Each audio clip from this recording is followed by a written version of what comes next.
Assalamualaikum warahmatullahi wabarakatuh. Selamat pagi, siang maupun sore, rekan-rekan mahasiswa di lingkup psikologi Universitas Muhammadiyah Purworejo.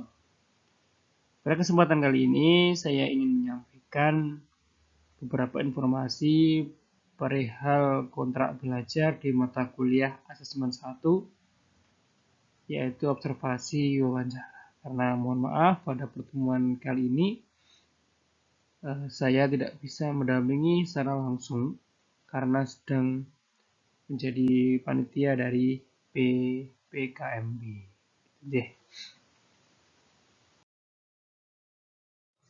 Alangkah lebih baiknya sebelum kita mulai perkuliahan pada kesempatan kali ini atau teman-teman menyimak video ini, silahkan berdoa dulu ya, untuk doa sebelum belajar supaya kita bisa mendapatkan keberkahan. Mari kita berdoa bersama. Bismillahirrahmanirrahim. Rabbi zidni ilma warzuqni fahma waj'alni minas sholihin. Amin. Mata kuliah observasi dan wawancara ini adalah salah satu mata kuliah wajib yang harus ditempuh oleh rekan-rekan semuanya, karena memang ini masuk dalam kurikulum.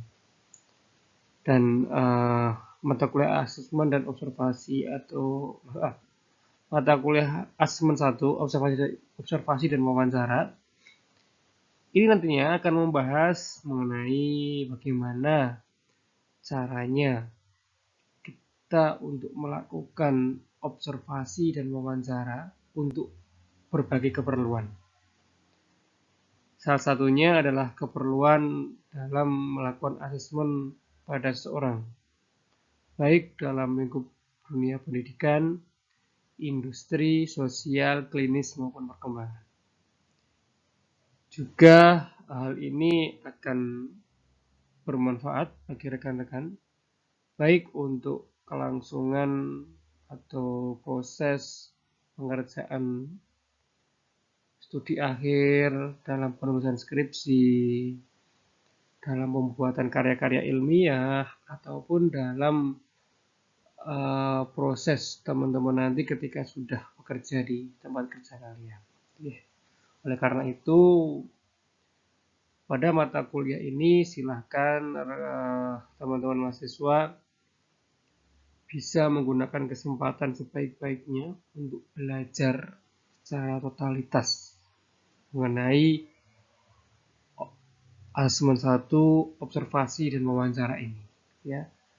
Nanti akan kami berikan berbagai materi dan yang berkaitan dengan tahapan-tahapan tentang observasi, cara melakukan observasi, teknik-tekniknya seperti apa, begitu juga dengan wawancara.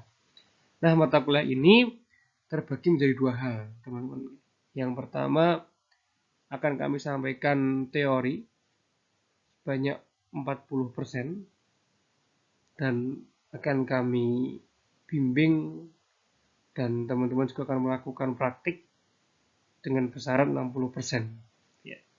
Kenapa saya menyebutkan kami yang akan memberikan teori maupun praktek? Karena pada mata kuliah asesmen 1, observasi dan wawancara ini saya tidak sendiri. Saya akan didampingi oleh asisten mata kuliah yang nanti akan saya kenalkan kepada teman-teman mahasiswa, insya Allah di pertemuan minggu yang akan datang atau awal Oktober di kelas secara offline, gitu ya. Jadi silakan ditunggu saja siapa kira-kira yang akan mendampingi teman-teman di mata kuliah asesmen dan observasi. Peraturan dari perkuliahan asesmen 1, observasi dan wawancara terbagi menjadi beberapa hal. Yang pertama, teman-teman mahasiswa harus memiliki sikap serius untuk belajar. Ya. Jadi ketika teman-teman tidak siap untuk bisa serius untuk belajar pada kesempatan kali ini, ya lebih baik teman-teman mundur aja di semester ini untuk tidak mengikuti mata kuliah ini di semester ini, karena semester ini membutuhkan tenaga yang lebih, pikiran yang lebih gitu ya dalam mata kuliah praktikum ini. Karena teman-teman tidak hanya datang untuk mendengarkan materi dari para dosen gitu ya, tidak hanya mengerjakan tugas-tugas dari para dosen, tapi teman-teman akan berlatih secara langsung bagaimana dan seperti apa observasi wawancara itu. Dan nantinya tidak hanya akan di dalam kelas saja, tapi teman-teman akan juga keluar dari kelas gitu ya, akan berjumpa dengan klien-klien juga. Tentunya pada mata kuliah asesmen 1 observasi dan wawancara ini, teman-teman nanti silakan mempersiapkan 2 klien. Yang pertama ada seorang anak-anak di usia 3 sampai 6 tahun. Gitu ya.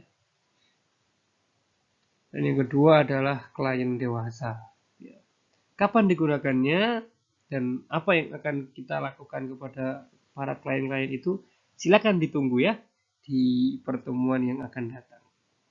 Kemudian yang kedua adalah disiplin. Disiplin artinya teman-teman ketika perkuliahan ya datang tepat waktu, baik online ataupun offline. Toleransi keterlambatan untuk perkuliahan yang offline adalah 15 menit. Sedangkan untuk perkuliahan online, toleransi keterlambatan adalah 5-10 menit saja. Selain kalian tepat waktu dalam masuk perkuliahan, ya harus tepat waktu juga dalam pengumpulan tugas. Baik tugas dalam materi perkuliahan maupun tugas-tugas dalam praktikum. Ya. Ketika ada keterlambatan tugas, perharinya akan dikurangi sanksi, pengurangan nilai. Gitu ya. Kemudian yang ketiga adalah perkuliahan, teman-teman wajib masuk minimal 75%. Kalau kurang dari 75%, teman-teman tidak akan bisa mengikuti UAS. Ya. Atau 4 kali tidak masuk maksimal yang diperbolehkan. Lebih dari 4 kali maka teman-teman tidak akan saya izinkan untuk mengikuti UAS. Ya, apapun alasannya. Maka ada kesempatan untuk teman-teman tidak masuk selama 4 kali pertemuan, ya silahkan digunakan sepenuhnya ya, dan semaksimal mungkin.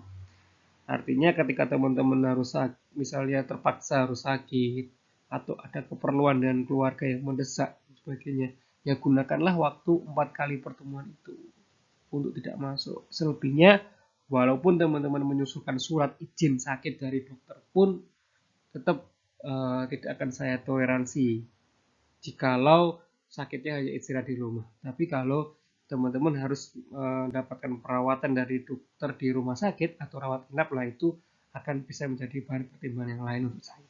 Ya. Kemudian selanjutnya sama dengan mata kuliah saya sebelum-sebelumnya, bahwa kita tidak akan ada yang namanya ujian susulan atau remedi, baik untuk UTS maupun untuk UAS, ya. Jadi silakan teman-teman dimaksimalkan untuk mendapatkan nilai yang terbaik dengan tadi disiplin masuk di perkuliahan, aktif juga di kelas, gitu ya, bisa bertanya, bisa berdiskusi sesama teman-teman maupun dengan saya di kelas.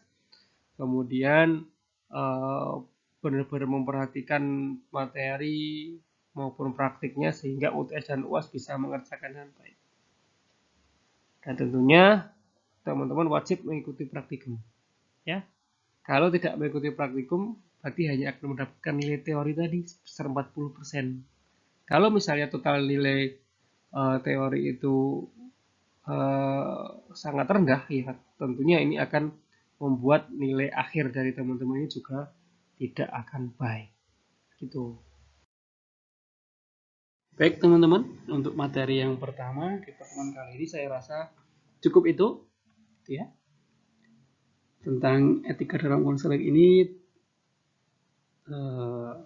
sekali lagi saya ingatkan, kalau teman-teman memahami kode etik psikologi akan lebih nyaman lagi ketika konseling, ya, karena etikanya kurang lebih sama dengan apapun yang ada di kode etik psikologi. Dan sebelum saya tutup di materi ini, Untuk presensi teman-teman di materi kali ini, silahkan teman-teman menuliskan sebuah pantun bertemakan psikologi di kolom komentar video ini.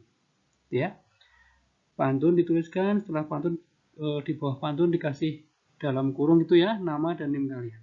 Kalau teman-teman tidak menuliskan pantun di situ, saya anggap tidak ada dalam perkuliahan kali ini.